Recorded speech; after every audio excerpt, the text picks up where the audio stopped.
Hello and thank you for joining me today. Welcome to my channel.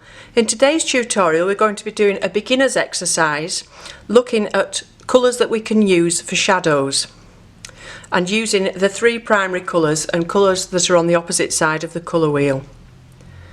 If you're new to this channel, we have tutorials and demonstrations every Monday and Thursday in a very wide variety of subjects and materials. So if you'd like to see more tutorials like this, if you want to subscribe below, that would be lovely, thank you. Okay, so let's get started. So you'll see already that I've mixed up the three primary colours of blue, red and yellow. I've used cobalt blue, cadmium red and cadmium yellow. But you can use whichever three primaries you've got available. It doesn't have to be those three, as long as you've got your blue, your red and your yellow, and as long as you keep a note of which ones you use and you remember which ones that you're using. And I've got a number 6 brush, and that's just a synthetic brush with a nice point on it. So this is the thing to look out for, is have a nice tip on your brushes. So I'll wet that to start off with, because when your brush is wet to begin with, it takes up the paint much easier. And we'll start with the blue. And to begin with, we're just going to draw an apple shape, or it might be a tomato, just a general fruit shape. If you don't want to draw a fruit shape, you could always just draw a sphere and have it as a football or something, but basically we need a sphere shape.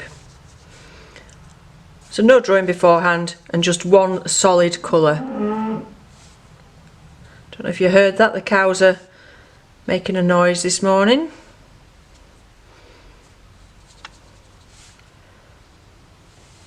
This is just a practice paper.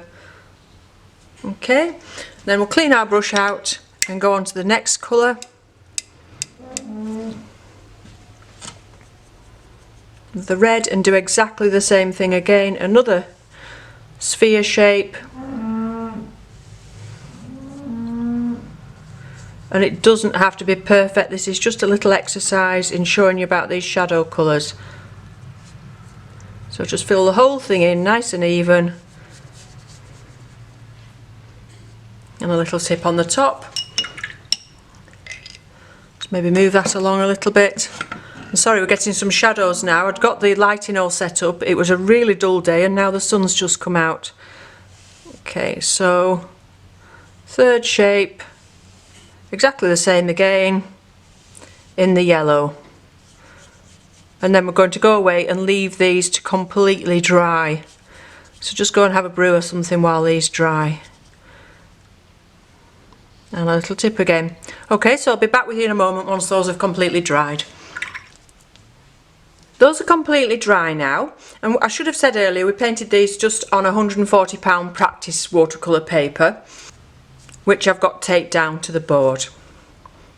One of the reasons for doing this exercise today is because when you're first starting to learn to paint and draw, you tend to think of shadows as black and grey, because we assume that they're dark, which of course they are, dark in tone, and we associate darkness with black. So it's very tempting to go to your palette and pick up Payne's grey or black to make a shadow. But if we actually use our eye and look very carefully at the shadows, they're not black and grey. There's lots of colour in there. There's a huge variety of tone in there. They're not a solid tone. They may peter out at the end. There'll be different colours within there where they're going over different objects. But that's something we can get into more another day. I wanted to do this very basic little tutorial today for you to have a go at home. But the thing is to get you away from using those blacks and greys and think about using different colours for your shadows. So now we need to look at what's on the opposite side of the colour wheel, so the complementary colours to the three primaries. So with blue, and I'll pop a colour wheel up here somewhere, but with the blue, the opposite on the colour wheel is orange. So now I'm going to get some of the cadmium orange and mix it with the blue. Just a small amount, or a similar amount as to the amount of blue that we've got in there. And I'm going to use that as the shadow colour on the blue. So we're going to imagine the lights coming from this direction. When you're painting wet over dry like this, just paint quite carefully so that you're not lifting up the colours from underneath. And I'm going to have the shadow coming down one side of the either apple or tomato or whatever we've decided it is. And I'll put a little shadow on this side of the stalk and maybe underneath there as well. And then of course we're going to have a shadow on the ground next to it, which anchors it to the ground. But make sure when you do that it's touching, you know, the shadow meets here. Okay. And so with the red, opposite to red on the colour wheel is green. So I'm going to use a sap green. Again, you use whichever colours that you've got, as long as you use the same 3 ones that you began with. And add some green into that red. And do exactly the same thing again. And you can see how much more of a natural shadow that is than it would have been had you put black or grey or something over the top there.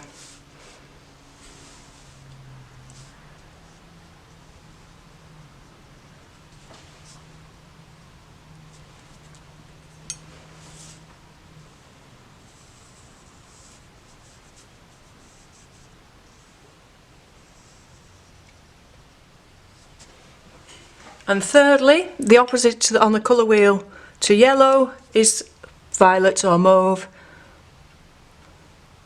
So I'm using Windsor Violet there, which is quite a strong colour, so I don't need too much of it. And can you see already how these 3 shadow colours used the mixture of the original colour with the complementary colour from the other side of the colour wheel, how they make quite a natural shadow.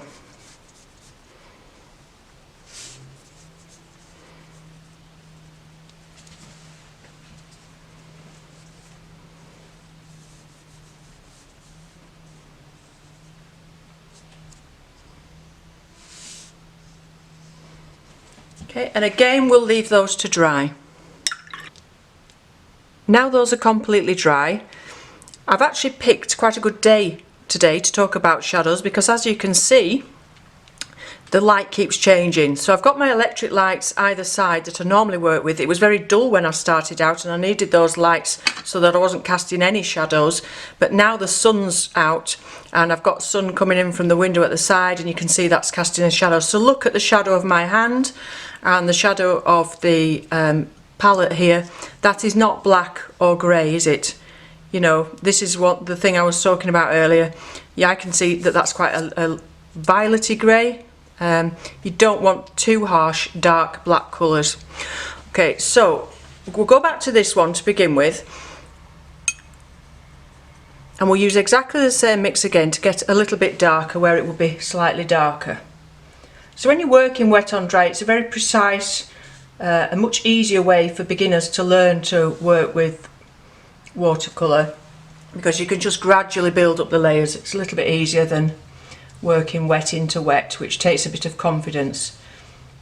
So, you know, so we can have areas there where it's slightly darker just by putting an extra layer of the same mix on. But if you wanted to go much darker, make the same mix with the same 2 colours but with very little water, so nice and thick. So here I'll get the green and the cadmium red nice and thick out of the palette with very little water on my brush. Got too much red, excuse me, I need a bit more green. You can see how thick that is, very, very little water. And under here we would have a very dark shadow. And you can see how that would work over a whole painting, using this for your darkest shadows.